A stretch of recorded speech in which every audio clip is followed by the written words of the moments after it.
బాధలో ఉన్న ప్రతి ఒక్కరికి చెప్తున్నాను.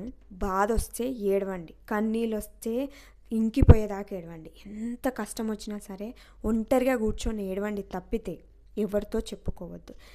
ఈ కాలం అప్పట్లాగా లేదు. ఆర్చి తోడ్చి ఏమంటారు, బాధొస్తే అయ్యో పాపం అనేవాళ్ళు లేరు. మన ముందు అయ్యో పాపం అన్నా తర్వాత మన వెనక్కెళ్ళి బాగైంది, వీడికి ఇలానే కావాలి, దీనికి ఇట్లానే కావాలనుకునే వాళ్ళు చాలామంది ఉన్నారు. మనం గొప్పగా ఎదిగినా ఓర్చుకోలేరు.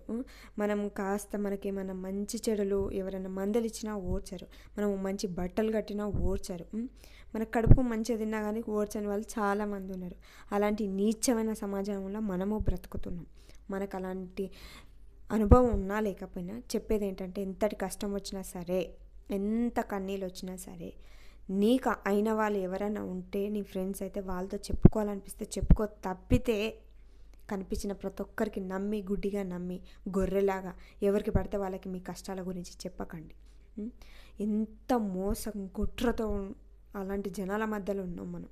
అయ్యో పాపం అని మనం ముందన్నా తర్వాత ఎంతో బాగైందనుకొని తర్వాత మన పైన ఎంత కుళ్ళు కుతంత్రాలు పెట్టుకుంటారో మీకు తెలియదు.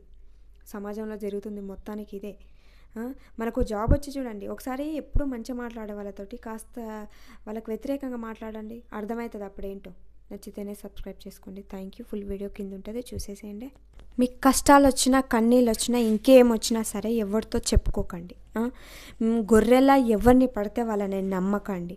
మీ కష్టాలను మాత్రం ఎవరితో ఎట్టి పరిస్థితిలో మాత్రం షేర్ చేసుకోకండి. మీ బాధలు మీరు ఇప్పుడు చెప్తారేమో, తర్వాత మిమ్మల్ని ఎంత నీచంగా వాళ్ళకు విలువ ఇవ్వరు మీకు.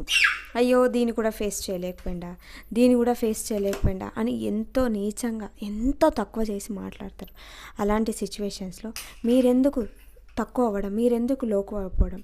సమాజం ఏదో మీరు బాధలో ఉంటే, మీరు కష్టాల్లో ఉంటే ఆర్చి ఓడ్చడానికి వాళ్ళకి టైము లేక కాదు, నమ్మకము లేక కాదు. మీ ముందు ఎంత బాగా యాక్ట్ చేసినా మీ తర్వాత మాత్రం మిమ్మల్ని బాగైంది అనుకునే వాళ్ళే ఉన్నారు. బాగా ఎక్స్పర్ట్స్ నటించే జనరేషన్లో అలాంటి మనుషుల మధ్య ఉన్నాం మనం. అలాంటప్పుడు మనం ఎందుకండి అందరినీ గొర్రెలా నమ్మాలి? నమ్మడమే కాదు, ఎందుకని బాధలు చెప్పుకోవాలి? నీకు ఏడుపు వస్తే ఏడువు, నీకు నవ్వు వస్తే నవ్వు, నీకు ఎంతటి కష్టం వచ్చినా సరే వెళ్ళి బాత్రూంలో కూర్చొని ఏడ్చి రా, అంతే తప్పితే నువ్వు ఏడ్చినావని కూడా ఎవరితో చెప్పుకోవద్దు. నీకు మంచి స్నేహితులు ఉంటే వాళ్ళతో చెప్పుకో. నీకు మంచి ఫ్యామిలీ ఉంటే, ఫ్యామిలీ అందరూ మంచి వాళ్ళు ఉంటారని కాదు, కొంతమంది నీకు మంచి చెడు చూసుకునే వాళ్ళు ఉంటే వాళ్ళతో చెప్పుకోండి. వాళ్ళన్నీ అయినప్పుడు వాళ్ళతో షేర్ చేసుకోకండి. ఎవరు లేని వారు మాత్రం ఏడుపు వస్తే ఏడవండి, కన్నీళ్ళు వస్తే కన్నీళ్ళు ఇంకిపోయేదాకా ఏడ్చండి. అది కూడా ఎవరితో కనిపించదు, ఎవరికి కనిపించదు. నువ్వు ఏడ్చినవని పొర్రపాటున ఎవరికైనా తెలిసిందో, నువ్వంటే ఇష్టపడని వాళ్ళు, నువ్వంటే శత్రువుగా ఫీల్ అయ్యేవాళ్ళు, వీడికి ఇలానే కావాలి, వీడికి ఇట్లనే కావాలి, దీంట్లోకి ఇట్లనే కావాలనుకునే వాళ్ళు చాలామంది ఉన్నారు. మనం ఎంత నమ్ముతామో కానీ వాళ్ళు మనల్ని అలా అనుకోరు కదా. అనుకొని మనం అన్నీ షేర్ చేసుకొని చెప్తాం, మనం అన్నీ చెప్పేసుకుంటాం. కానీ వాళ్ళు అలా ఫీల్ అవ్వరే. వాళ్ళు ఎంతో బాగైంది, దీనికి ఇట్టాగే కావాలనుకునే వాళ్ళు ఉంటారు. మనకి ఏదైనా కష్టం వస్తే అయ్యో, మన ముందు అయ్యో అని తర్వాత వెనక్కి వెళ్ళి నవ్వుకునే వాళ్ళే ఉన్నారు. జీవితంలో మొత్తం అటువంటి యాక్టింగ్ చేసే మంచి మంచి యాక్టర్ల మధ్యలో బతుకుతున్నాం మనం. కానీ మనం అట్లా కాదు. ఎవరికైనా నిజంగా కష్టం వస్తే ఎంత ఫీల్ అయిపోతాం, ఎంత బాధపడతాం. అయ్యో ఇంత కష్టం వచ్చిందా, పాపం అంట, అయ్యో అంట, ఎట్లా ఫేస్ చేస్తుంది అనుకుంటాం. కానీ అందరు అట్టాగా ఉండరు.